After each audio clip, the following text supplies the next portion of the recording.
أشهد أن محمد رسول الله.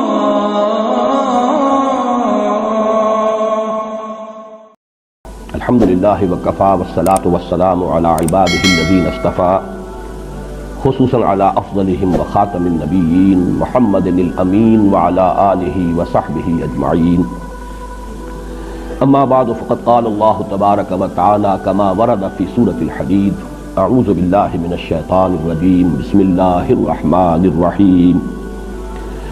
اعلموا أنما الحياة الدنيا لعب ولهو وزينة وتفاخر بينكم وتكاثر في الأموال والأولاد كمثل غيث أعجب الكفار نباته ثم يهيج فتراه مصفرا ثم يكون حطاما وفي الآخرة عذاب شديد ومغفرة من الله ورضوان وما الحياة الدنيا إلا متاع الغرور. سابقوا إلى مغفرة من ربكم وجنة عرضها كعرض السماء والأرض أعدت للذين آمنوا بالله ورسله ذلك فضل الله يؤتيه من يشاء والله ذو الفضل العظيم. ما أصاب من مصيبة في الأرض ولا في أنفسكم إلا في كتاب من قبل أن نبراها إن ذلك على الله يسير لكي لا تأسوا على ما فاتكم ولا تفرحوا بما آتاكم والله لا يحب كل مختال فخور. الذين يبخلون ويأمرون الناس بالبخل ومن يتول فإن الله هو الغني الحميد. صدق اللہ العظیم. رب اشرح لي صدری ويسر لي امری واحلل عقدۃ من لسانی یفقهوا قولی. اللهم ربنا نور قلوبنا بالایمان واشرح صدورنا للاسلام ووفقنا لما تحب وترضى. اللهم وفقنا ننفق اموالنا ونبذل انفسنا لاقامة دینك وإعلاء کلمتك آمین یا رب العالمین. سورہ حدید کا 5واں حصہ یہ بھی 5 آیات پر مشتمل ہے، اور ان میں سے جو سب سے پہلی آیت ہے وہ بھی میرے نزدیک اس سورہ مبارکہ کی عظیم ترین آیات میں سے. اس کی بھی اصل حقیقت تک میں نے یہ دیکھا ہے، جہاں تک میں دیکھ بھال کر سکا ہوں بہت کم لوگوں کی رسائی ہو سکی، اور اس کی وجہ ہے کہ یہاں بھی 5 الفاظ آئے ہیں، اور وہ 5 الفاظ جس ترتیب کے ساتھ آئے ہیں اس میں جو حکمت مضمر ہے اس کی طرف توجہ نہیں کی گئی. یہ مضمون کہ دنیا کی زندگی جو ہے کھیل ہے، تماشا ہے، اور یہ دھوکے کی ٹٹی ہے، اس اعتبار سے کہ اگر دنیا مطلوب و مقصود بن جائے اور آخرت سے غافل کر دے تو بل حیات الدنیا الا متاع الغرور، دنیا کی زندگی پھر دھوکے کا سامان ہے، دھوکے کے سامان کے سوا کچھ نہیں. آپ کو اپنی اصل منزل، اپنا اصل گھر، اپنا اصل وطن بھول گیا. کوئی شخص آ کر کسی غریب الوطنی کی کیفیت میں کسی جگہ گیا ہے حالت مساورت میں اور اپنا گھر بھول جائے تو معلوم ہوا کہ وہ بہت ہی بد نصیب ہے. تو دنیا اگر اس طریقے سے اپنے اندر کسی انسان کو جذب کر لے، متوجہ کر لے کہ اصل جو اس کی زندگی ہے، جیسا کہ سورہ عنکبوت میں ہم پڑھ چکے ہیں کہ دنیا کی زندگی تو وما هذه الحیات الدنیا الا لهو ولعب وان الدار الاخرۃ لہی الحیوان لو کانوا یعلمون. یہ دنیا کی زندگی تو کھیل کود اور تماشے کے سوا کچھ بھی نہیں. اصل زندگی جو ہے وہ تو آخرت کے گھر کی زندگی ہے، کاش کہ انہیں معلوم ہوتا. تو اگر تو حیات دنیاوی اس معنی میں انسان کو آخرت سے غافل کر دے تو اس سے بڑا دھوکے کا سامان کوئی نہیں. اس معنی میں بہت سی جگہوں پر قرآن مجید میں یہ مضمون آیا ہے، بلکہ لہو و لعب یا لعب اور لہو دونوں ترکیبوں کے ساتھ، پہلے لہو اور پھر لعب یا پہلے لعب اور پھر لہو، دونوں ترکیبوں کے ساتھ یہ کئی مرتبہ قرآن مجید میں یہ مضمون آیا ہے. لیکن جس شان سے یہاں آیا ہے اور پھر اس پر جو اضافہ ہے، اس پر میں پھر عرض کر رہا ہوں کہ میں سمجھتا ہوں کہ یہ قلت تدبری ہے کہ لوگوں نے غور نہیں کیا کہ یہ الفاظ آ رہے ہیں کس ربط کے ساتھ آ رہے ہیں. جان لو، اعلموا، یہ دوسری آیت ہے سورہ مبارکہ کی جو اس فعل امر سے شروع ہو رہی ہے. اعلموا ان اللہ یحیی الارض بعد موتها، وہ آیت ہم پڑھ چکے ہیں، آیت نمبر 16. اور ہم نے جو حصے کیے ہیں، جو تجزیہ کیا ہے، اس میں جو چوتھا حصہ تھا وہ جو اسی آیت سے پہلی آیت سے شروع ہو رہا ہے. یہاں یہ 5واں حصہ اس آیت سے شروع ہو رہا ہے. اعلموا انما الحیات الدنیا لعب ولہو وزینۃ وتفاخر بینکم وتکاثر فی الاموال والاولاد. جان لو کہ یہ دنیا کی زندگی تو بس یہی کچھ ہے کہ کھیل ہے، کچھ لذت حاصل کرنا ہے، کچھ زینت اور بناؤ سنگھار ہے، کچھ آپس میں ایک دوسرے پر فخر کرنا ہے، اور کچھ مال اور اولاد کو زیادہ سے زیادہ حاصل کرنے کی کوشش ہے. یہ گویا کہ 5 جو ہے الفاظ آئے ہیں، ان پانچوں کو ایک طرح سے رکھ کر بھی مضمون جو ہے بیان کیا جا سکتا ہے، لیکن اس کی جو اصل عظمت ہے وہ اس میں سمجھیے کہ یہ اصل میں حیات انسانی کے 5 ادوار ہیں جو اسی ترتیب کے ساتھ آتے ہیں، ورنہ محاورے میں عام طور پر لہو و لعب کا لفظ آتا ہے، پہلے لہو اور پھر لعب، اگرچہ دوسری ترتیب بھی قرآن میں ہے، لیکن ہم جب عام اردو زبان میں بھی گفتگو کرتے ہیں یا عربی میں بھی اگر محاورے کے طور پر آئے گا تو لہو و لعب، لیکن یہاں پر ترتیب آپ دیکھیے لعب و لہو و زینت و تفاخر بینکم و تکاثر فی الاموال والاولاد۔ انسانی زندگی کے 5 ادوار ہیں۔ پہلا دور وہ ہے جب کہ زندگی صرف کھیل سے عبارت، کوئی فکر نہیں، کوئی تشویش نہیں، کوئی اندیشہ نہیں، اپنے کھانے پینے کی فکر نہیں، وہ والدین کے ذمے ہے، بھوک لگے گی ماں کھلائے گی پلائے گی۔ بچے کے لیے زندگی صرف کھیل ہے، الا یہ کہ تکلیف ہو تو رو لے گا، کوئی احتیاج ہے تو بھی منہ بسورے گا اور وہ والدین جو ہے ان کو اپنی طرف متوجہ کرے گا، باقی اسے کسی اور شے سے کوئی فکر نہیں۔ اور یہ کھیل ابھی خالص معصومانہ کھیل ہوتا ہے، اس میں کوئی وہ جس کو سینشول گریٹیفیکیشن کہا جاتا ہے، کوئی تلذذ نہیں ہوتا، وہ کھیل ہے، معصومانہ کھیل ہے۔ زندگی جو ہے اس وقت عمر کے اس دور میں سوائے اس سے کوئی اور شے جو ہے ان کے ذہن میں نہیں، ان کی سوچ کا، ان کے سارے فکر کا جو مرکز ہے وہ کھیل۔ اعلموا انما الحیات الدنیا لعب۔ اس کے بعد ایک اسٹیج آتی ہے جسے آج کل آپ کہتے ہیں ٹین ایجر اسٹیج، جو نہایت خطرناک دور ہوتا ہے انسان۔ اب یہاں کھیل صرف کھیل نہیں رہ جاتا، اس میں کچھ نہ کچھ تلذذ شامل ہوتا ہے، کوئی سینشول گریٹیفیکیشن آتی ہے۔ اسی عمر میں پھر جو ہے آدمی بہت سی غلط قسم کی آوارگیوں کے اندر بھی مبتلا ہو جاتا ہے۔ یہ دوسرا مرحلہ لہو، یہ لعب کے بعد لہو ہے۔ اب یہ صرف معصوم کھیل نہیں ہے بلکہ اس میں کچھ اور ایلیمنٹ بھی شامل ہو جاتے ہیں۔ تیسری سٹیج آتی ہے زینہ، بناؤ سنگھار۔ یہ جب بھی کوئی 18 19 20 برس کا کوئی سجیلا جوان ہوگا یا اسی طریقے سے خاص طور پر لڑکیاں ہوں گی، ان کے لیے جو ہے سب سے زیادہ جو چیز ان کے ذہن پر سوار ہوتی ہے یہ کہ بالکل جو بھی فیشن کے مطابق لباس ہونا چاہیے، فیشن کے مطابق جو ہے وضع قطع ہونی چاہیے۔ اب اگر تنگ جو ہے موری کی پینٹس کا رواج ہو گیا ہے تو وہ جو ہے کسی طریقے سے بھی وہ چوڑے موری والا جو ہے وہ پینٹ پہننے کو تیار نہیں ہوگا، اور اگر کوئی رواج ہو گیا ہے چوڑے قسم کے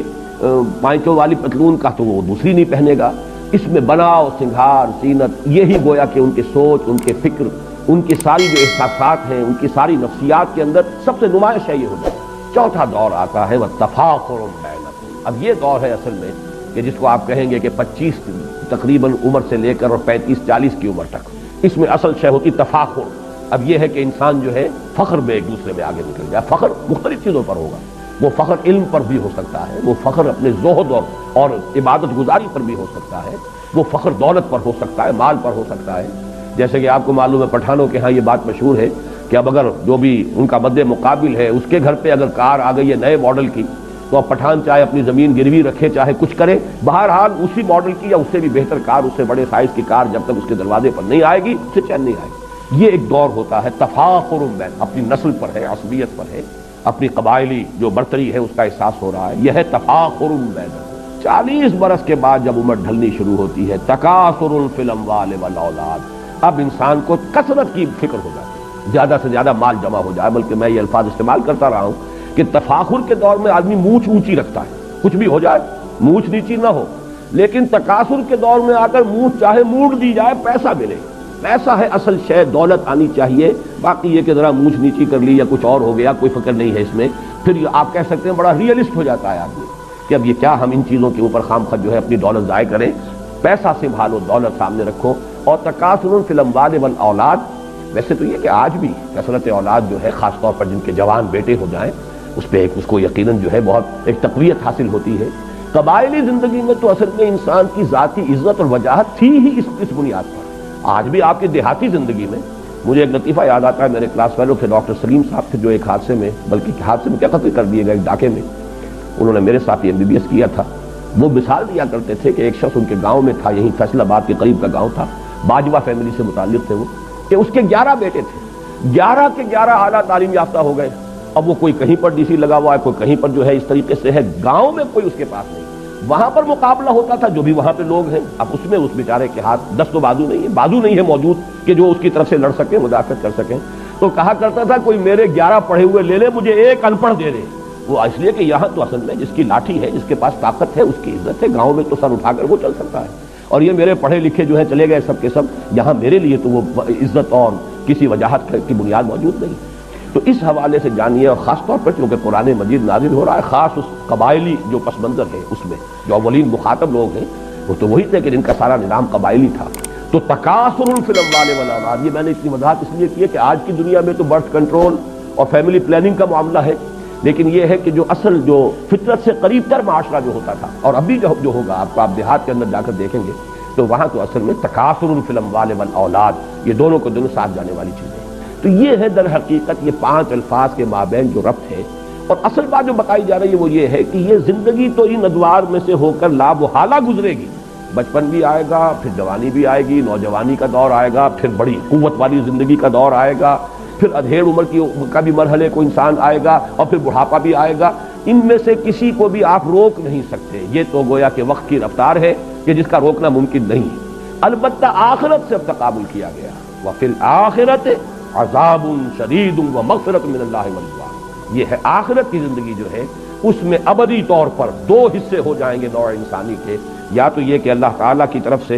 رضوان ہے اور مغفرت ہے، اور یا عذاب شدید ہے۔ در حقیقت یہاں پر وہی معاملہ جو ہے وہ وَمَا الْحَيَاةُ الدُّنْيَا إِلَّا مَتَاعُ الْغُرُورِ، اس کو ایمفیسائز کرنے کے لیے کہ یہ دنیا کی زندگی اگر اس نے تمہیں اپنے اندر گم کر دیا، جیسے کہ اقبال نے کہا ہے کہ کافر کی یہ پہچان کے آفاق میں گم ہے، اور مومن کی یہ پہچان کے گم اس میں ہے آفاق۔ رہو یہاں، بازار سے گزرا ہوں، خریدار نہیں ہوں، جان لو کن فی الدنیا کانک غریب و عابر سبیل، یہ بات سامنے رہے کہ تمہارا گھر نہیں ہے، یہ منزل نہیں ہے، یہاں ہمیشہ نہیں رہنا ہے، تم راہ چلتے مسافر ہو۔ مالی ولی دنیا، جیسا کہ حضور نے فرمایا مجھے تمہاری اس دنیا سے کیا سروکار، انما مثلی کا مسافر استظل تحت راکب استظل تحت شجرۃ ثم راح فترکها، میری مثال اس دنیا کے ساتھ ایسی ہے جیسے کوئی سوار جو ہے، گھڑ سوار یا اونٹنی پر سوار، وہ تھوڑی دیر کے لیے کسی درخت کے سائے میں آرام کے لیے رکتا ہے، وہ درخت اس کا گھر نہیں ہے، اس کا وطن نہیں ہے، اس کی منزل نہیں ہے، پھر وہ جاتا ہے اپنا راستہ لیتا ہے، بس اتنی سی دیر کے لیے قیام گاہ سمجھو اس دنیا کو، اس سے زیادہ مالی ولی دنیا انما مثلی کراکب استظل تحت شجرۃ ثم راح فترکها، تو یہ ہے اصل میں دنیا کا معاملہ، کن فی الدنیا کانک غریب و عابر سبیل۔ اب دیکھیے تشبیہ جو دی گئی ہے، لیکن تشبیہ سے پہلے یہ نقطہ نوٹ کر لیجئے کہ یہ جو 5ویں چیز جو بیان کی گئی ہے یہاں، تکاثر فی الاموال والاولاد، اس کی تکمیل آپ کیجئے سورۃ تکاثر سے، الہاکم التکاثر حتی زرتم المقابر۔ یہ تکاثر ختم نہیں ہوتا یہاں تک کہ انسان قبر تک جا پہنچتا۔ یہ وہ بڑی عظیم حقیقت ہے کہ انسان کے پاس چاہے دولت کے انبار ہو، اتنی بھی دولت ہو کہ کئی نسلوں کے بارے میں اطمینان ہو، آگے کئی پشتیں کھا سکتی ہیں آرام سے بیٹھ کر، لیکن بہتات جو دولت کی بہتات کی طلب ہے وہ ختم نہیں ہوتی۔ صاف نظر آ رہا ہے کہ ایک شخص جو ہے قبر میں پاؤں ڈالے ہوئے، قبر میں جو ہے پاؤں لٹکائے ہوئے بیٹھا ہے، لیکن دولت کی بہتات، وہ جو حرص ہے اس کی، الہاکم التکاثر حتی زرتم المقابر، وہی ہے یہ تکاثر در حقیقت۔ اعلموا انما الحیاۃ الدنیا لعب، لعب اگرچہ کہا گیا کھیل، مراد کیا ہے؟ وہ بچپن کی زندگی کا دور، ولہو اس کے بعد وہ نوجوانی کا دور، وزینۃ جوانی کا دور، وتفاخر بینکم وہ جوانی اپنی پوری شدت کو، شباب اپنی پوری طاقت کو آ رہا ہے، اس کے بعد ڈھلوان شروع ہوئی، وتکاثر فی الاموال والاولاد۔ اب تمثیل پر غور کیجئے، کمثل غیث اعجب الکفار نباتہ ثم یہیج فتراہ مصفرا ثم یکون حطاما، یہ وہی سائیکل، انسانی زندگی کا یہ سائیکل ہے، بچپن ہے، پھر اس کے بعد نوجوانی ہے، جوانی ہے، پوری طاقت کو پہنچنا ہے، شدت کو پہنچنا ہے، حتی اذا بلغ اشدہ، اور پھر اس کے بعد بڑھاپا ہے، ادھیڑ عمر ہے، بڑھاپا ہے۔ اسی طریقے سے یہ ایک نباتاتی سائیکل چل رہا ہے، کمثل غیث جیسے مثال ہے بارش کی، اعجب الکفار نباتہ، یہاں پہ کفار کے لفظ کو اس کفر کے ساتھ اب سمجھ لیجئے، کفر کے لغوی معنی میں نے آپ کو بتایا تھے، دبا دینا، چھپا دینا، اور یہاں تقریباً اجماع ہے مفسرین کا، یہاں کفار سے مراد وہ کافر نہیں ہے کہ جو اللہ کا انکار کرے یا رسول کا یا آخرت کا یا قیامت کا یا قرآن کا، کفار سے مراد یہاں ہے جو کاشتکار ہے، اس لیے کہ کاشتکار بھی زمین میں بیج ڈالتا ہے، بیج کو دباتا ہے، پھر وہاں سے کھیتی جو ہے وہ لہلہائے گی اور ابھرے گی۔ تو کمثل غیث جیسے زراع کا لفظ آیا ہے سورہ فتح کے آخر میں، زراع اعجب یعجب الزراع،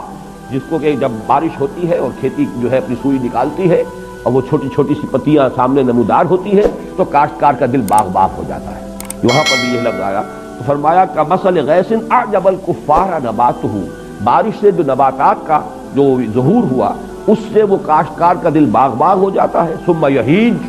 پھر وہ اپنی پوری قوت پر آتی ہے وہ کھیتی۔ حاجہ یہیج جو ہے یہ آتا ہے کسی چیز کے جوش مارنے کے لیے، چنانچہ کہا جاتا ہے حاجت دم، خون نے جوش مارا، حاج الفحل، نر اونٹ جو تھا وہ جوش میں آیا، بفر گیا، حیجت یا حیجت الشر والحرب والبعیر، کسی شے کو جوش دلانا، یہ حیج یحیج جو تہیجن آتا ہے، اسی کو نوٹ کیجئے کہ ایک لفظ اردو میں مستعمل ہے، اس کا مادہ ہیجان، ہیجان کی کیفیت، ہیجانی کیفیت. یہ حاجہ یہی جو سے لفظ ہیجان ہے، یہ جو ہماری ادبی جو لٹریری اردو ہے بہرحال اس کے اندر بہت معروف ہے. تو یہاں فرمایا کہ کھیتی ظاہر ہوئی، بارش ہوئی تھی. اب آپ نے دیکھا کہ اس کے بعد ہریاول جو ہے، سبزہ جو ہے معلوم ہوتا ہے کہ اس جو بالکل بے آب و گیا ریت پڑا ہوا تھا، بے آب و گیا مٹی تھی، اس کے اندر اب سبزہ نمودار ہو گیا. پھر اس کے بعد ثم یہیج، پھر وہ فصل جو ہے لہلہاتی ہے، اپنی پوری قوت کو آتی ہے، جوش مارتی ہے. فتراہ مصفرا، پھر تم دیکھتے ہو زرد پڑ گئی. کچھ دیر کے بعد اب وہ چاہے گھاس بھی تھی، وہ کچھ عرصے کے بعد وہ گھاس جو ہے وہ زرد پڑ جائے گی. کھیتی بھی جب پختگی کو آتی ہے، اب جیسے کہ گیہوں کی فصل ہے، شروع میں تو وہ بڑا ہریالی کا منظر نظر آئے گا، لیکن جب فصل پکنے پہ آئے گی ثم تراہ فتراہ مصفرا، تو تم اس کو دیکھتے ہو کہ اب وہ زرد پڑ گئی. ثم یکون حطاما، پھر وہ فصل کٹ گئی تب بھی. اور اگر صرف چراگاہ کی دنیا میں آپ کو معلوم ہے کہ بہت بڑے بڑے رقبے ہیں چراگاہوں پر مشتمل ہے، کوئی فصل نہیں ہوتی وہاں. یہ سارا سینٹرل ایشیا کے جو پلینز ہیں ایشیا کے، میں بہت بڑے رقبے جو ہے اس طرح کے ہیں، جو اسٹیپس کہلاتی ہیں، کہ جو یہ سطح مرتفع کی جو ڈھلوانیں ہوتی ہیں جن پر سب سے زیادہ قوی لوگ پیدا ہوتے ہیں. یہ تمام لوگ جو پہاڑی سطح مرتفع کے علاقوں کے رہنے والے، یہ منگولز بھی وہیں کے تھے. پھر اسی طریقے سے یہ مرہٹا جو ہے ہندوستان کے اندر، یہ بھی وہ سطح مرتفع دکن کی جو ہے اس کے لوگ ہیں، کہ ان کے ہاں بس کام یہی ہے کہ وہ ان کے جو بھی جانور ہیں، وہ بارش ہوئی اور وہ سبزہ ہوا اور اس کے اوپر وہ چرتے پھر رہے ہیں. اور باقی یہ کہ اس گھوڑے کے اوپر سوار ہو کر یہی قبائل تھے کہ جو پھر نکلتے تھے تو دنیا میں کوئی ان کا مقابلہ نہیں کر سکتا تھا. وہ اٹیلا ہو، وہ چنگیز ہو، کہاں سے چل کر کہاں پہنچا ہے. یہ تمام کے تمام یہ حقائق جو ہیں ہسٹوریکل ایچ جی ویلز نے بڑی خوبصورتی سے بیان کیے. بہرحال یہاں پر یہ دیکھیے کہ اس کے بعد کیا ہوتا ہے، وہ سبزہ بھی ہے تو پھر کچھ عرصے کے بعد وہ دھوپ کی وجہ سے وہ جل جائے گا، زرد ہو جائے گا، اور وہ بھربھرا سا ہو کر پھر وہ پاؤں تلے روز آ جائے گا، اور کچھ عرصے کے بعد مٹی ہو کر مٹی میں مل جائے گا، پھر اس کا کوئی وجود ہی نہیں ہوگا. وہ سبزہ، وہ ہریالی، وہ تر و تازگی وہ ختم ہوئی. پھر معلوم ہوا کہ پھر وہی خاک اڑ رہی ہے، پھر وہی ویرانی ہے، پھر وہی ریگزار کا ایک منظر ہے. اور چونکہ عرب کا پس منظر ہے خاص، جس میں کہ یہ قرآن مجید نازل ہو رہا ہے، تو یہ پورا کا پورا اس کا پس منظر واضح ہو گیا. تو جیسے یہ سائیکل ہے، اب ہمارے ہاں فصلوں کا معاملہ ہوتا ہے، بیج ڈالا ہے، باقاعدہ فصل ہوئی ہے، لیکن وہاں بھی تو یہ ہوگا، فصل جب کٹ جاتی ہے تو کیا ہوتا ہے، اس کے بعد تو وہاں پر یہی ہے کہ کچھ تھوڑا بہت جو ہے وہ اڑتے پھر رہے ہیں. وہ تنکے ہیں کہ جو توڑی کے تنکے ہیں، توڑی بھی اگر فرض کی جمع کر لی گئی ہے تو کہیں کہیں جو اس کے باقیات الصالحات ہیں وہ ہیں، ہوا انہیں لیے پھر رہی ہے. اب وہ منظر خوشنما نہیں رہا. یہ سائیکل ہے نباتاتی جو اس دنیا میں چند مہینوں کی سائیکل ہوتی ہے. لیکن یہ کہ انسان کی زندگی کا یہی سائیکل ہے، جس گھر میں بھی نئی ولادت ہوئی ہے، بچہ پیدا ہوا ہے، خوشی کے شادیانے بجائے جا رہے ہیں، خوشیاں منائی جا رہی ہیں. پھر وہ بچہ بڑا ہوتا ہے، پھر اس میں طاقت آتی ہے، وہ جوانی کو پہنچتا ہے، اس کی امنگیں ہیں، اس کے ولولے ہیں، اس میں تفاخر پیدا ہوتا ہے، زینت و تفاخر. پھر یہ کہ اس کی جو ہے ایک ڈھلوان آتی ہے. اب چہرے پر بھی زردی آتی ہے، فتراہ مصفرا، چہرے پر جھریاں پڑ رہی ہیں، بال جو ہے سیاہ نہیں رہے، سفید ہو گئے ہیں. ہو کے آخر کار بڑھاپا آئے گا، موت آئے گی، اور وہ قبر میں اتار دیے جائیں گے، اور کچھ عرصے کے بعد مٹی ہو کر مٹی میں مل جائیں گے. تو یہ ہے وہ سائیکل، ہیومن لائف سائیکل، اور یہ ہے وہ نباتاتی سائیکل جو ہے بوٹینیکل سائیکل. ان دونوں میں بڑی گہری مناسبت ہے، اور اس آیت کریمہ کا جو اصل حسن ہے معنوی وہ اسی میں مضمر ہے کہ یہ سٹیجز ہیں. اعلموا انما الحیات الدنیا لعب ولہو وزینۃ وتفاخر بینکم وتکاثر فی الاموال والاولاد کمثل غیث اعجب الکفار نباتہ ثم یہیج فتراہ مصفرا ثم یکون حطاما. یہ ہونا ہے ہر ایک کے ساتھ، بادشاہ کے ساتھ بھی ہونا ہے، فقیر کے ساتھ بھی، گدھا کے ساتھ بھی ہونا ہے، محلوں میں رہنے والوں کے ساتھ بھی ہونا ہے، جھوپڑیوں والوں کے ساتھ بھی ہونا ہے. ان کی بھی زندگی بالآخر ختم ہوگی، وہ بھی مٹی ہو کر مٹی میں ملیں گے، ان کی بھی زندگی ختم ہوگی اور یہ بھی مٹی میں ہو کر مٹی مل جائیں گے. لیکن وفی الآخرۃ عذاب شدید ومغفرۃ من اللہ ورضوان، وہاں ہے دوام مستقل. وہ جو انجام آئے گا آخرت میں یا تو پھر عذاب ہے بہت سخت، وفی الآخرۃ عذاب شدید ومغفرۃ من اللہ ورضوان، اور پھر دوسری شکل ہے اور مغفرت اللہ کی طرف سے اور اللہ کی رضا. وَمَا الْحَيَاةُ الدُّنْيَا إِلَّا مَتَاعُ الْغُرُورِ، اور دنیا کی زندگی سوائے دھوکے کے سامان کے کچھ نہیں. یہاں البتہ میں یہ چاہتا ہوں کہ یہ حقیقت آپ کے سامنے رہے. حدیث نبوی جو ہے حضور نے فرمایا الدنیا مزرعۃ الآخرہ، دنیا اس اعتبار سے تو دھوکے کا سامان ہے اگر یہ آپ کو غافل کر دے آخرت سے. اگر آخرت آپ کی منزل مقصود کے طور پر مستحضر رہے تو دنیا کا ایک ایک لمحہ بہت قیمتی، اس لیے کہ اسی سے آخرت بنانی. الدنیا مزرعۃ الآخرہ، دنیا آخرت کی کھیتی ہے. یہاں بوؤ گے تو وہاں کاٹو گے، یہاں اگر بویا ہی کچھ نہیں تو کاٹو گے کیا، فصل کہاں سے ملے گی. اس اعتبار سے زندگی جو ہے وہ بہت قیمتی شے ہے، یہ لائبلٹی نہیں ہے، بہت بڑا ایسٹ ہے. اس حوالے سے اگر آخرت سامنے رہے اور مقصود و مطلوب وہ ہو، لیکن اگر اس دنیا نے اس طرح آپ کو غافل کر دیا، اپنے اندر گم کر دیا، پھر وہ اقبال کا شعر سنا رہا ہوں، کافر کی یہ پہچان کہ آفاق میں گم، مومن کی یہ پہچان کہ گم اس میں ہے آفاق، رہتا ہے دنیا میں لیکن دنیا کا باسی ہے نہیں، دنیا کا طالب ہے نہیں، دنیا اس کی جس کو کہا مبلغ علمہم، ان کے علم کا مبلغ جو ہے وہ یہ دنیا نہیں ہے، وہ جانتے ہیں کہ ہماری منزل جو ہے وہ تو آخرت ہے، ہم وہاں جا رہے ہیں، یہ تو ایک عارضی سفر ہے، عارضی قیام گاہ ہے۔ اگر یہ کیفیت ہے تو پھر ایک ایک لمحہ بہت قیمتی ہے، اسے امر بنایا جا سکتا ہے، اس سے اگر صحیح استفادہ کیا جائے تو وہ حدیث ذہن میں رکھیے، الدنیا مزرعۃ الآخرہ۔ اب اگر یہ حقیقت واضح ہو گئی تو اب فرمایا سابقوا الی مغفرۃ من ربکم وجنۃ عرضھا کعرض السماء والارض۔ سابقوا باب مفاعلہ سے ہے مسابقت، سبقہ آگے بڑھ جانا، استبقہ آگے نکلنے کی کوشش کرنا، یہ باب استفعال ہو جائے گا، استباق، لیکن باب مفاعلہ مسابقت، دوڑ لگانا، ایک دوسرے سے آگے نکلنے کی کوشش کرنا۔ یہ لفظ بہت اہم ہے کہ تم دنیا کے طالب بن جاتے ہو تو دنیا میں ایک دوسرے سے آگے نکلنے کی کوشش کرتے ہو، دولت میں آگے بڑھ جاؤ، تفاخر بینکم وتکاثر فی الاموال والاولاد۔ اب اگر آخرت منزل مقصود بن گئی تو اس کے لیے بھی دوڑ لگاؤ، اس کے لیے بھی ایک دوسرے سے آگے نکلو۔ یہ نہ ہو کہ دنیا کے لیے تو تمہاری جو ہے تمہارا جوش بھی ہے اور تمہارا خروش بھی ہے اور تمہارے اندر جو ہے حرکت بھی ہے، لیکن آخرت کہنے کو تو مطلوب و مقصود ہے، لیکن اس کے لیے بڑی قناعت ہے آخرت کی طرف سے، اس کے لیے کوئی بھاگ دوڑ اور کوئی ایک دوسرے سے آگے نکلنے کی کوشش نہیں۔ تو مسابقت جو ہے یہ فطرت انسانی کے اندر موجود ہے، جس کو آپ کہتے ہیں، ایڈلر نے کہا ہے دی ارج ٹو ڈومینیٹ،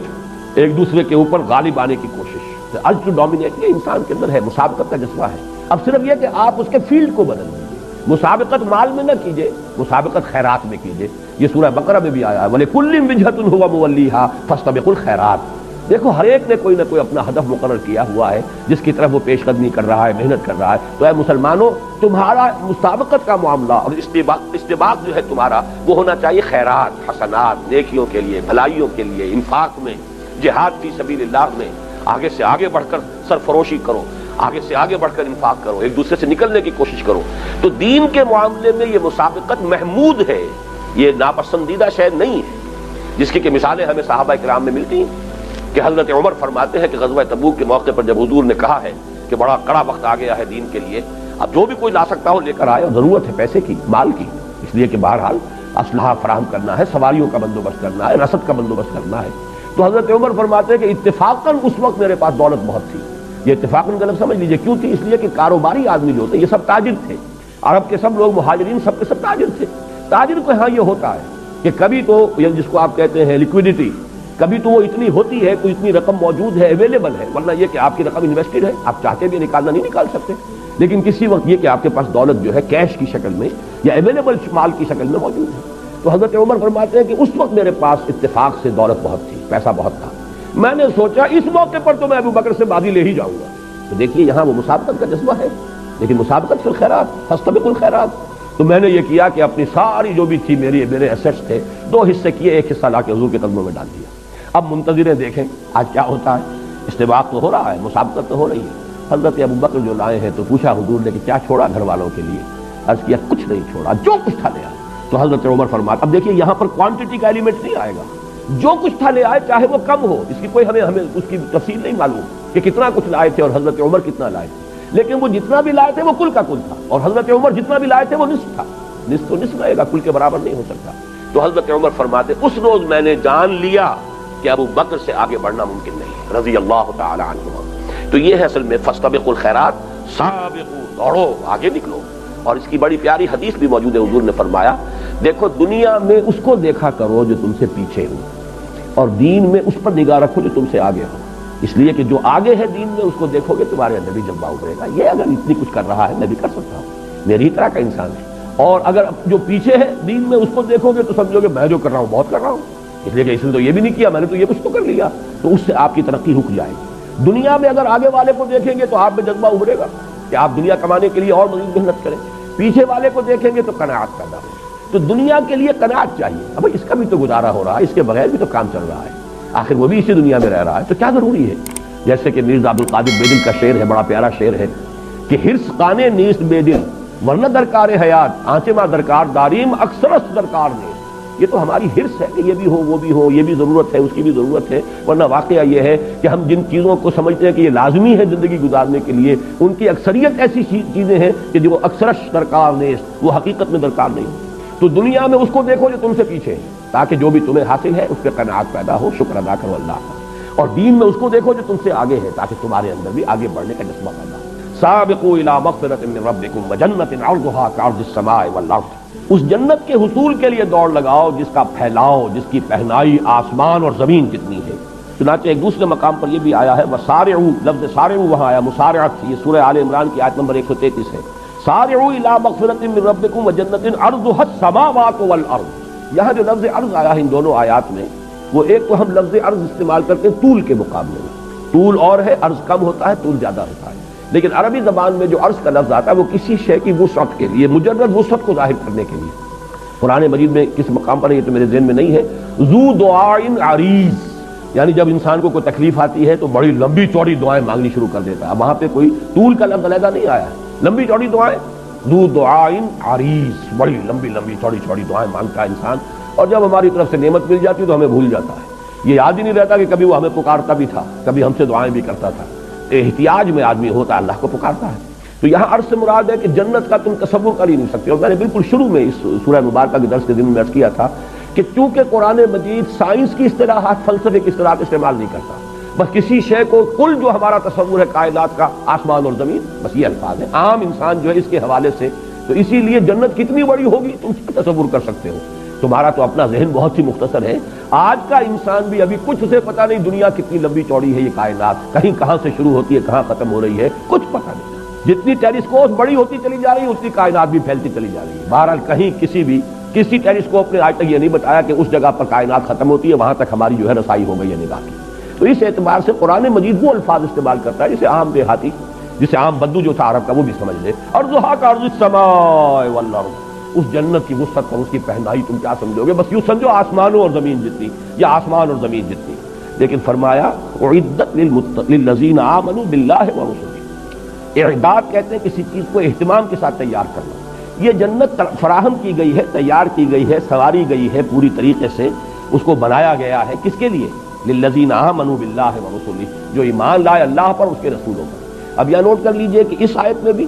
اور 19ویں آیت میں بھی آگے کسی شے کا اضافہ نہیں کیا، جیسے کہ وہاں ہم نے دیکھا تھا 19ویں آیت میں کہ جس میں کہ وہ سلوک قرآنی جو ہے وہ اپنی آخری کلائمیکس کو پہنچا ہے، والذین آمنوا باللہ ورسلہ اولئک هم الصدیقون۔ اب نہ وہاں انفاق کا تذکرہ ہے، نہ وہاں پر قتال کا تذکرہ ہے، نہ اعمال صالحہ کا تذکرہ ہے، لیکن مراد کیا ہے، جب ایمان حقیقی معنی میں ہوگا، واقعتاً ایمان ہوگا، حقیقی ایمان ہوگا، تو یہ گویا کہ از خود مندرج ہے، وہاں پر یہ انڈرسٹوڈ ہے، اس ایمان کے ساتھ انفاق بھی ہوگا، اس ایمان کے ساتھ قتال بھی ہوگا، اس ایمان کے ساتھ جہاد بھی ہوگا، اس ایمان کے ساتھ اعمال صالحہ بھی ہوں گے، اس ایمان کے ساتھ نماز روزہ حج اور زکوٰۃ بھی ہوں گے، یہ سب کچھ ہوگا۔ لہذا جہاں پر بھی ایمان اب آ رہا ہے، یہ نہ سمجھیے کہ مجرد ایمان کی بات ہو رہی ہے، اعدت للذین آمنوا باللہ ورسلہ، یہ تیار کی گئی ہے جنت، اس کو آراستہ پیراستہ کیا گیا ہے ان لوگوں کے لیے جو اللہ پر اور اس کے رسولوں پر حقیقتاً ایمان رکھنے والے ہیں۔ ذالک فضل اللہ یؤتیہ من یشاء، اور یہ اللہ تعالیٰ کا فضل ہے، جس کو چاہے گا دے گا۔ یہاں بھی میں چاہتا ہوں نوٹ کر لیں، فضل کہتے ہیں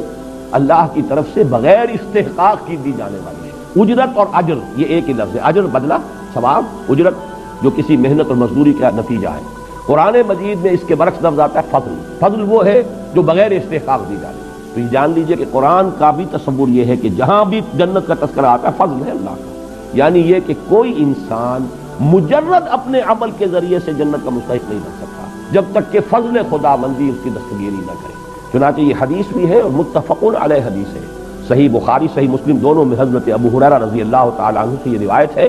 ان ابی ہریرہ رضی اللہ عنہ قال قال رسول اللہ صلی اللہ علیہ وسلم لن يدخل احدا منکم عمله الجنہ، اور یہ حضور فرما رہے ہیں صحابہ سے،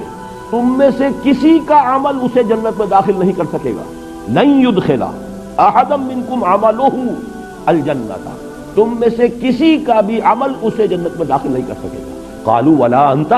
کہ میں بارہا کہا کرتا ہوں کہ جس کو بھی اللہ نے اس وقت کی توفیق دی، بڑی جرت سے کا مظاہرہ کرتے ہوئے حضور سے پوچھ لیا، حضور کیا آپ کا بھی معاملہ یہی ہے، کیا آپ بھی جنت میں محض اپنے عمل سے کی بنا پر داخل نہیں ہوں گے؟ فرمایا قال ولا انا الا ان يتغمدني الله منه بفضل ورحمہ، میں بھی مجرد اپنے عمل کی بنیاد پر نہیں بلکہ الا یہ کہ اللہ تعالیٰ اپنے فضل اور رحمت سے مجھے ڈھانپ لے، اپنے فضل اور رحمت سے ڈھانپ لے گا تو جنت میں داخلہ ہو۔ اب یہ ایک انتہائی بات ہے جو حضور نے اپنے بارے میں فرما دی، لیکن بات سمجھانی یہ ہے کہ کبھی بھی اپنا استحقاق نہ سمجھیے جنت، اپنی امکانی حد تک کام کر کے پھر بھی فضل خداوندی کا ہی یہ معاملہ جو ہوگا، جیسے کہ اہل جنت کا ترانہ نقل ہوا، جب جنت میں داخل ہوں گے تو کہیں گے الحمدللہ الذی ہدانا لہذا، اس اللہ کا شکر ہے جس نے اسے ہمیں یہاں تک پہنچا دیا، اس نے پہنچایا۔ وما کنا لنہتدی لولا ان ہدانا اللہ، اور ہرگز یہاں نہ پہنچ پاتے اگر اللہ ہی ہمیں نہ پہنچا۔ تو یہ لفظ فضل کے حوالے سے اس بات کو نوٹ کر لیجئے، ذالک فضل اللہ یؤتیہ من یشاء واللہ ذو الفضل العظیم، اللہ بہت بڑے فضل کا مالک ہے۔ اب اس کے بعد جو آیات ہیں، اگرچہ تعداد میں کئی ہیں لیکن مجھے ابھی اس کو بیان کرنا ہے، یہ ایک مضمون ہے جو اس سے پہلے سورہ تغابن میں بڑی وضاحت سے آ چکا ہے۔ یہاں اگرچہ لفظاً زیادہ تفصیل ہے، وہاں معنن کم الفاظ میں یہ بات آ چکی ہے، تفصیل میں وہاں بیان کر چکا ہوں۔ اس دنیا کی زندگی میں انسان بہت متاثر ہوتا ہے، حوادث، آفات جو ہے سماوی بھی ہوتے ہیں، بڑے پیمانے پر آ جاتے ہیں، بڑا زلزلہ آ گیا، ہزاروں انسان جو ہے اس میں ختم ہو گئے، مکان دھس گئے، یا سیلاب آ گیا جو ہمارے ہاں پچھلے دنوں بھی آیا تھا، کتنے لوگ ہیں اس سیلاب کے اندر، گھر گھروندے بہہ گئے، گھر ختم ہو گئے، لوگ ڈوب گئے، فصلیں کتنی بڑے بڑے رقبے کے اوپر کھڑی ہوئی تباہ و برباد ہو گئی، یا کسی انسان کے اپنے اندر کوئی بیماری آ گئی اچانک، بیٹھے بٹھائے کوئی خیال ہی نہیں تھا، معلوم ہوا کینسر ہے، معلوم ہوا کہ یہ تو فلاں چیز ہے، ہارٹ جو ہے اتنے پرسنٹ بلاکڈ ہے۔ تو یہ ساری چیزیں اچانک آتی ہیں انسان پر۔ تو حوادث چاہے وہ ذاتی طور پر آ رہے ہوں، بیٹھے بٹھائے کوئی انسان کسی مقدمے میں پھنس گیا ہے، ایسے ہی لوگ نپٹ جاتے ہیں بغیر کسی اس کے کہ کوئی ان کا اپنا ارادہ ہو، اور یہ کہ اس کی وجہ سے پریشانی ہو رہی ہے۔ تو ما اصاب من مصیبت فی الارض ولا فی انفسکم، نہیں نازل ہوتی کوئی نازل ہونے والی، لفظ مصیبہ جو ہے یہ تو نازل ہونے والی شے، پڑھنے والی شے،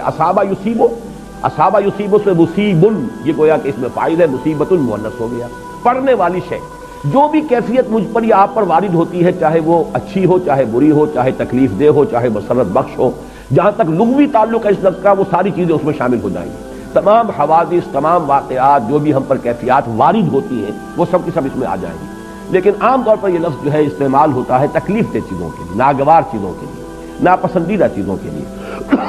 ما اصاب من مصیبت فی الارض ولا فی انفسکم، یہاں تفصیل کر دی گئی۔ مصیبتیں دو قسم کی ہیں، یا تو زمین میں نازل ہوئی، بڑے پیمانے پر ہوئی، سماوی یا آفاقی کوئی مصیبت آئی ہے، ولا فی انفسکم، نہ تمہاری اپنی جانوں میں کوئی تکلیف ہے، بیماری ہے، کوئی اور عارضہ ہے، کوئی حادثہ ہو گیا ہے، اس میں آدمی کا کوئی عضو جو ہے وہ کٹ گیا ہے، کوئی اور مسئلہ ہوا ہے، الا فی کتاب من قبل ان نبرأہا، مگر یہ کہ وہ ایک کتاب میں موجود ہے اس سے پہلے کہ ہم اسے ظاہر کریں، ہم اس کو وجود میں لائیں، ہم اس کو خلعت وجود سے سرفراز کریں۔ اب چونکہ فلسفہ وجود سے متعلق بحث ہم کر چکے ہیں پہلے حصے میں بہت زیادہ،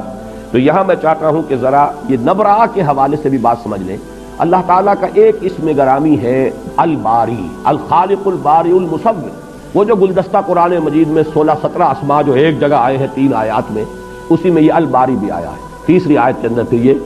هو اللہ الخالق الباری المصور له الاسماء الحسنى، تو اللہ تعالیٰ کی یہ شان ہے کہ وہ باری ہے۔ باری کے معنی کیا ہے؟ عام طور پر جب خالق کے ساتھ لفظ باری آتا ہے تو اکثر لوگوں نے اس کا یہ نقشہ پیش کیا ہے کہ خلق کہتے ہیں ذہنی طور پر کسی شے کی منصوبہ بندی،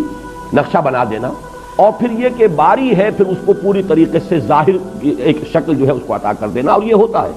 ہر ہماری انسانی تخلیق میں بھی یہ ہوگا۔ کوئی مصور ہے، اس کے ذہن میں پہلے خاکہ بن جاتا ہے، پھر وہ اسے صفحہ کرتاس پر لاتا ہے یا جو بھی اس کا کینوس ہے اس کے اوپر اس کو اتارتا ہے۔ کوئی موجد ہے، اس کے ذہن میں پہلے ایجاد کا نقشہ وجود میں آ جاتا ہے، پھر وہ عملاً جو ہے اس کا خروج جو ہے باہر ہوتا ہے۔ اور باری کے لفظ میں یہ اصولی طور پر یہ بات موجود ہے، برا یبرأ،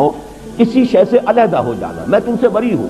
برات، تبرع، یہ سب کی سب چیزیں کیا ہے؟ علیحدہ ہو جانا۔ تو در حقیقت اللہ تعالیٰ کی تخلیق کے بارے میں بھی فلاسفہ نے اس کے یہ 2 مراحل بیان کیے ہیں کہ ایک ہے کسی شے کا وجود علمی جو اللہ کے اپنے علم میں تھا، شے ہمیشہ سے تھی، وہ اللہ کے علم میں تھی، اس کا خارجی وجود نہیں تھا،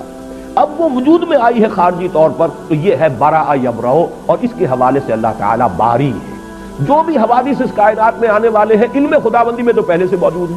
وہ عالم ما کان و ما یکون ہے، جو ہونے والا ہے، جو ہوا ہے، سب اس کے علم میں ہے۔ تو اس کا گویا کہ جہاں تک وجود علمی کا تعلق ہے وہ تو ہر شے ہمیشہ سے ہے، اللہ کی ذات کے ساتھ اس کا علم، جیسے اللہ کی ذات قدیم ہے ایسے ہی اس کی صفات قدیم ہے، تو اس کا علم بھی قدیم ہے۔ ہر شے کا ایک وجود علمی جو ہے وہ اللہ کی ذات کے ساتھ پہلے سے قائم تھا، اس کو کہا گیا الا فی کتاب۔ کتاب سے مراد ہے اللہ تعالیٰ کا علم، تو اللہ کے علم میں وہ شے پہلے سے موجود تھی، پھر من قبل ان نبرأہا، اب گویا کہ یہ وہاں سے ظاہر ہو رہی ہے. اس کو اگر ذرا اس پر بہت زیادہ قیاس تو نہ کیجیے گا. علامہ اقبال کا ایک بہت اونچا شعر ہے، وہ میں آپ کو سنا رہا ہوں. بضمیرت آرمیدم تو بجوش خود نمائی، بکنارہ برفگندی در آب دار خود را. اے اللہ میں تو تیرے اندر، تیرے وجود کے اندر بڑے آرام سے تھا. کیا مانی؟ میں علامہ اقبال جو 1877 میں پیدا ہوئے یا اس سے 9 مہینے پہلے وہ والدہ محترمہ کے رحم کے اندر ان کا جو بھی استقرار حمل ہوا، اس سے لاکھوں کروڑوں برس پہلے بھی تو ان کا وجود اللہ کے علم میں تو تھا نا. کیا اللہ کو معلوم نہیں تھا؟ تو وجود جو ہے اس اعتبار سے وجود علمی جو ہے میرا، بضمیرت آرمیدم، میں تیرے وجود کے اندر، تیرے علم میں بڑے آرام میں تھا. مجھے تو کوئی چنتا نہیں، کوئی تشویش نہیں، کوئی فکر نہیں. بضمیرت آرمیدم تو بجوش خود نمائی، بکنارہ برفگندی در آبدار خدرا. یہ جو تمثیل لائے ہیں کہ جیسے سیپی ہوتی ہے، سیپ، اس کے اندر موتی پروان چڑھ رہا ہے. جب موتی بن جاتا ہے تو سیپ خود کھلتی ہے اور موتی کو باہر پھینک دیتی ہے. گویا کہ اس کے وجود میں جو ایک قیمتی شے پروان چڑھ رہی تھی، اب وہ اس کا ظہور چاہتی ہے نا. وہ اگر سیپی کے اندر ہی وہ موتی گم رہے تو ظاہر بات ہے اس کا حسن کس نے دیکھا؟ جنگل میں مور ناچا کس نے دیکھا؟ اس سیپی کے اندر اعلیٰ سے اعلیٰ قیمتی سے قیمتی موتی جو ہے وہ پڑا ہوا ہے تو کس نے دیکھا؟ کون اس کے حسن کی تعریف کرے گا؟ تو سیپی خود کھلتی ہے اور کھل کر اور اس میں سے وہ موتی باہر نکلتا ہے، جسے پھر ہمارے غواص جو ہے وہ جا کر سمندر کی تہ سے نکال کے لاتے ہیں. تو تو نے خود سیپی کی طرح مجھے اپنے وجود سے باہر، یعنی میرا وجود مادی جو ہے، جو اس وقت میں شیخ محمد اقبال، علامہ ڈاکٹر شیخ محمد اقبال ول شیخ نور محمد کے نام سے جو میں اس دنیا میں اس وقت ہوں، تو یہ تو اصل میں تو نے اپنی خلاقی کے ظہور کے لیے اس کائنات کو پیدا کیا. جیسے کہ وہ حدیث ہے کہ کنت کنزا مخفیا فاحببت ان اعرف فخلقت الخلق. تو اس طریقے سے اس پورے فلسفے کو سمجھ لیجئے. لفظ برا کے حوالے سے یہ پوری حقیقت واضح ہو جائے گی، بدقسمتی سے ان چیزوں پر غور کا حق ادا نہیں کیا گیا. تو من قبل ان نبراہا، اس سے پہلے کہ ہم اسے ظاہر کریں، اسے وجود بخشیں. یہ تمام چیزیں ہمارے علم قدیم میں موجود تھیں. ان ذالک علی اللہ یسیر، یہ تمہیں تو بڑی مشکل بات معلوم ہوگی کہ ساری چیزیں ہی کسی کے علم میں ہو، لیکن تم اللہ کی صفت، جیسے اللہ کے وجود اور ذات کو نہیں سمجھ سکتے، اس کی صفات کو بھی نہیں جان سکتے. واقعہ یہ ہے، جیسا کہ میں شروع میں عرض کر چکا ہوں، صفات کی کیفیت اور کمیت دونوں ہمارے احاطہ ذہنی سے خارج ہے. ان ذالک علی اللہ یسیر، یہ اللہ کی بات ہو رہی ہے، تمہاری بات نہیں ہو رہی. یہ اللہ پر بہت آسان ہے. لیکن لا تاسوا علی ما فاتکم، نتیجہ یہ ہے جو نکالنا ہے، تاکہ تم افسوس نہ کیا کرو اس پر جو تمہارے ہاتھ سے جاتا رہے. یہ اللہ کی طرف سے حوادث آتے ہیں امتحان کے لیے. تکلیف آ جائے صبر کرو، اللہ کچھ دے دے اس کا شکر ادا کرو. لیکن لا تاسوا علی ما فاتکم، یہ نہیں فاتا فوت ہو جانا، یہ تو اردو میں بھی مستعمل ہے. اب فوت ہونا اس معنی میں کوئی موقع تھا ہاتھ سے نکل گیا، کوئی اور شے تھی آپ کے ہاتھ سے جاتی رہی تو آپ کا عزیز فوت ہو گیا. کوئی بچہ ہے آپ کے سامنے درد توڑ رہا ہے اور آپ بہرحال اس کو کچھ نہیں کہہ سکتے. وَنَحْنُ أَقْرَبُ إِلَيْهِ مِنْكُمْ وَلَٰكِن لَا تُبْصِرُونَ، تمہاری نگاہوں کے سامنے ہم لے جاتے ہیں تمہارے محبوبوں کو اور تم کچھ نہیں کر سکتے، دیکھ رہے ہوتے ہو. تو یہ ہے کہ یہ فوت کوئی ہو جائے تو اس پر بھی افسوس نہ کیا کرو. اللہ کی طرف گئی کہاں ہے وہ شے؟ اسی کائنات میں ہے. حالت تبدیل ہوئی ہے، اللہ نے تمہارے امتحان کے لیے ایک صورت پیدا کر دی ہے. لیکن لا تاسوا علی ما فاتکم ولا تفرحوا بما آتاکم، جو کچھ اللہ دے دے اس پر اترایا نہ کرو، اس لیے کہ یہ بھی امتحان کے لیے ہے، یہ بھی بغرض آزمائش ہے. دولت دی ہے تو حساب بھی تو دینا ہوگا. جس کے پاس دولت زیادہ ہے اس کا حساب بہت بھاری ہو جائے گا. جیسے کہ آج کل انکم ٹیکس کے معاملات ہوتے ہیں، زیادہ دولت مندوں کو زیادہ فکر ہوگی انکم ٹیکس کی. اب جن کا جو ہے گزران جو بھی ہے وہ ہینڈ ٹو ماؤتھ جسے آپ کہتے ہیں، ان سے کیا سروکار ہے کسی انکم ٹیکس انسپیکٹر کو یا آفیسر کو؟ تو معلوم ہے کہ وہاں جب حساب دینا ہوگا تو وہاں پتہ چلے گا کہ دنیا کا ایک ایک پیسہ جو ہے، اسی لیے بیلنس شیٹ جب بنتی ہے تو کیپٹل کو لائبلٹیز کے کھاتے میں ڈالتے ہیں. یہ لائبلٹی ہے، you have to account for it. تمہیں بتانا ہوگا کہ تمہارے پاس یہ سرمایہ تھا، تم نے کیا کیا ہے. تو یہ تو وہ جو 5 سوال بتائے گئے ہیں، لن تزول قدم ابن آدم حتى يسأل عن 5 عن عمره فيما أفناه وعن شبابه فيما أبلاه وعن ماله من أين اكتسبه وفيما أنفقه وعما عمل فيما علمه. تو معلوم ہوا جو چیز اللہ دے دے اس پر اتراؤ نہ، جو اللہ چھین لے اس پر غم نہ کرو، افسوس نہ کرو. مومن کی کیفیت وہ ہونی چاہیے جسے سورہ تغابن میں کہا گیا ما اصاب من مصیبت الا باذن اللہ ومن یؤمن باللہ یہد قلبہ. جو اللہ پر ایمان رکھتا ہے اللہ اس کے دل کو ہدایت دے دیتا ہے. کس بات کی؟ تسلیم و رضا. اللہ کی مرضی یہ تھی، اللہ کا فیصلہ تھا، اسی میں میرے لیے خیر ہوگا، چاہے وہ خیر مجھے نظر آئے یا نہ آئے. بارک اللہ لی ولکم فی القرآن العظیم ونفعنی وإیاکم بالآیات والذکر الحکیم.